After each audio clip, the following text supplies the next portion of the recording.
I'm here with David Morris, publisher of Zondervan Books. Thank you, David, for joining us today. As you know, Frederick Buechner will soon be turning 90 years old. Is there anything you would like to wish him for this great milestone? Yeah, absolutely. Thank you for the chance to be here. And, you know, I've not experienced what 90 years old is like, but I hope to do so. But what I've read is that integrity is a word that's very important as you get to that point in life. The idea of having lived a life well. Um, so if I was Frederick Buechner, I'd be looking at the risks I've taken, particularly in the writing, the honesty, the courage, the um, the process of asking some very difficult questions and being willing to see what the answers look like. And I think when he looks back on that, I hope that he finds that a real strong sense of integrity. Thank you, David. I'm sure Mr. Buechner will greatly appreciate hearing from you. Next, can you tell me how you first learned about his work? Quotations, citations in books. I have an academic background as well, and I've certainly heard professors and fellow students mention Frederick Buechner's name over the years, and I think I've just, like a lot of folks, absorbed some of his work over the years, and it's just been nice to sort of have that fund of knowledge always there. What would you say attracts you the most with Mr. Buechner's writing? Well, actually, I was just thinking about this. I think it's mainly that it's enjoyable writing. You read it. He writes with the reader in mind, and it just you look forward to reading his books. You look forward to reading his writing, and you sort of have to say, okay, now I got to stop. I can come back to this later, and I love that about. I mean, that's what all good writing really is, and it draws the reader in, and then it gives the reader a chance to make up their own mind about the ideas and the impressions that he's relaying in his writing. How would you say that Mr. Buechner's writing has influenced your life and your career? Um, think like any author I've read, it's more a matter of impressions. When we read, we collect thoughts and feelings, experiences that others relate to us and reveal to us, and you just hope that you can get off your own merry-go-round of your life and sort of take some of those things in. It's hard to track, hard to say exactly how it might have influenced my work and my life, but I do think that each writer has a distinct personality. Something you can't put into words, but you almost know at a moment's notice when someone refers to their name. Oh yeah, Buechner. So I'd say more that Frederick Buechner would have influenced my personhood, an impression I've been able to take in, incorporate from my own, and by extension, yes, my work. Which of his books would you say has meant the most to you?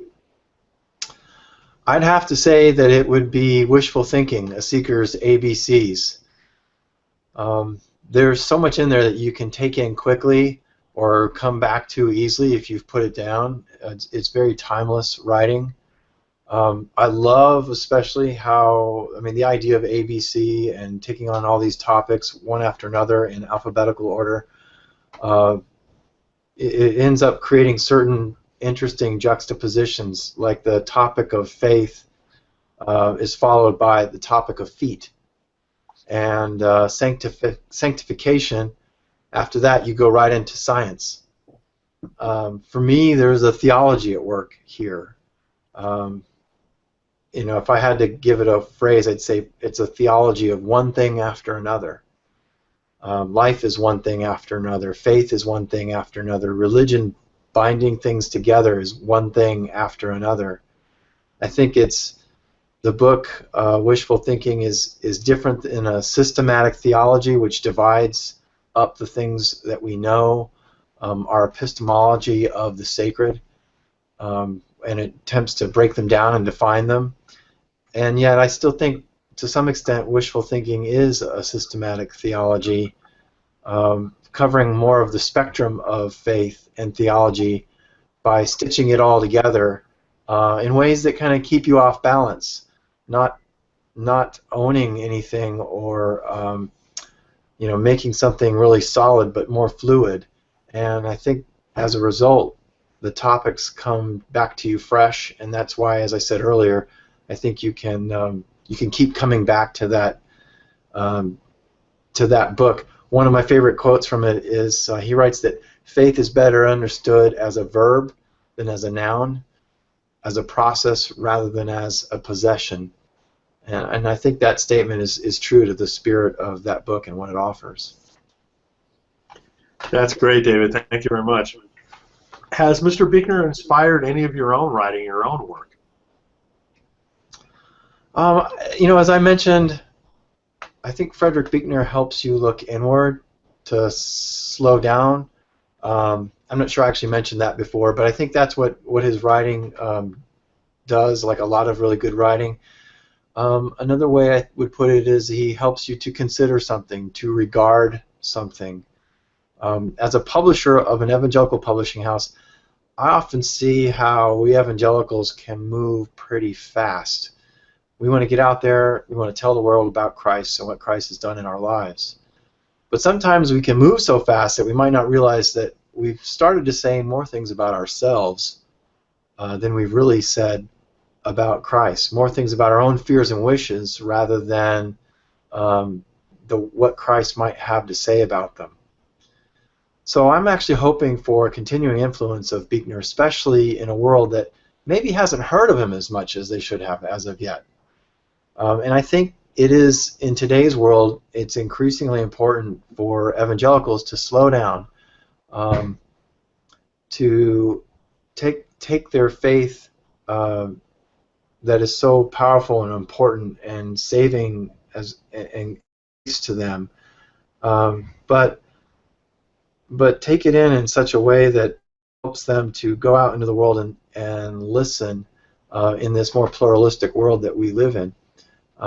I think reading Buechner will help them slow down and learn how to create this, take this sort of powerful, passionate knowledge of Christ's saving power and communicate that better in their lives, in their everyday lives. That's very, very nice, David. I think that Mr. Buechner will really appreciate hearing these things. More broadly speaking, what influence would you say that his work has had on Christianity and the world at large? Really simple. I think it's the idea that we can talk deeply about what's spiritual and what's sacred, but in everyday language, in everyday conversation.